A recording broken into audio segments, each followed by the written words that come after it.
नमस्कार।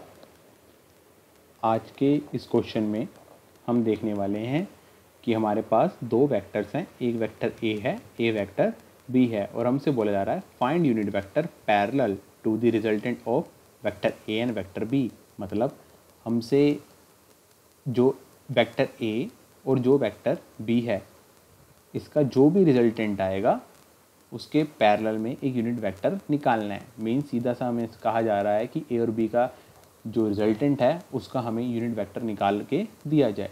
देखो बच्चों, जब भी हमारे पास ऐसा क्वेश्चन आए जिसमें हमें बोला जाए find a unit vector parallel to sum vector, तो हमसे सीधा सीधा ये बोला जा रहा होता है कि हमें एक यूनिट वेक्टर निकालना है। तो कैसे निकालेंगे देखें ज़रा। तो दोबारा से मैं क्वेश्चन रिपीट कर देता हूँ कि हमें दो वेक्टर दिए हुए हैं, वेक्टर ए और एक वेक्टर बी, और हमसे बोला जा रहा है कि ए और बी के रिजल्टेंट के पैरेलल में, ए और बी के रिजल्टेंट के पैरेलल में एक क्या निकालना है, यूनिट वेक्टर निकालना है। तो सबसे पहले ए और बी का हम रिजल्टेंट निकाल लेते हैं। तो ए और बी का रिजल्टेंट क्या होगा, से उसको हम नाम देते हैं आर। तो वो कैसे निकलेगा, दोनों कंपोनेंट्स की फॉर्म में है तो सिंपली ऐड हो जाएंगे। मीन्स इन दोनों का रिजल्टेंट होगा ए वेक्टर प्लस बी वेक्टर। तो कंपोनेंट की फॉर्म में है तो सिंपली ऐड कर देते हैं इन्हें। 4 जे कैप माइनस 2 के कैप प्लस बी वेक्टर 3 आई कैप माइनस 5 जे कैप प्लस के कैप। आई वाला आई के साथ, जे वाला जे के साथ, के वाला के साथ। तो आई कैप प्लस 3 आई कैप 4 आई कैप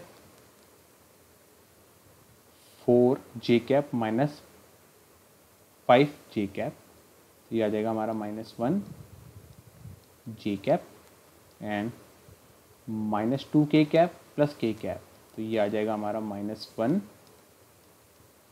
के कैप। तो ये हमारा आ चुका है रिजल्टेंट वेक्टर। सो इसके पैरेलल में हमें एक वेक्टर यूनिट वेक्टर फाइंड करना है।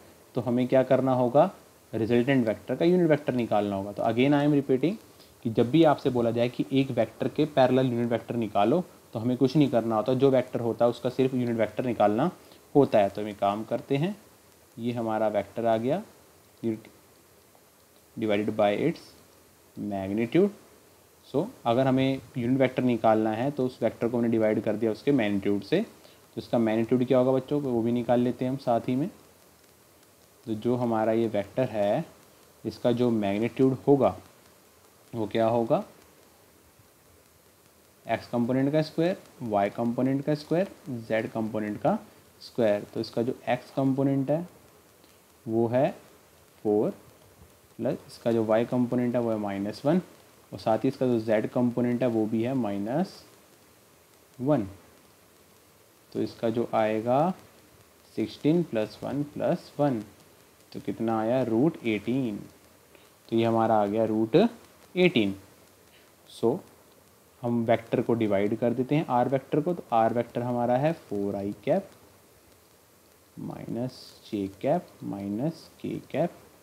मैंने इन ब्रैकेट को ओपन कर दिया और यहाँ पे क्या लिख दिया है, ब्रैकेट ओपन करके माइनस माइनस से साइन लगा दिए, divided by magnitude of R. Magnitude of R अभी हमने निकाला है √18, सो डिवाइडेड बाय √18।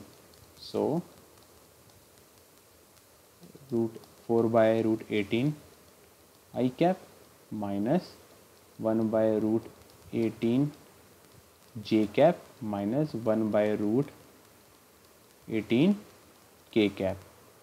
ये ही हमारा आंसर है।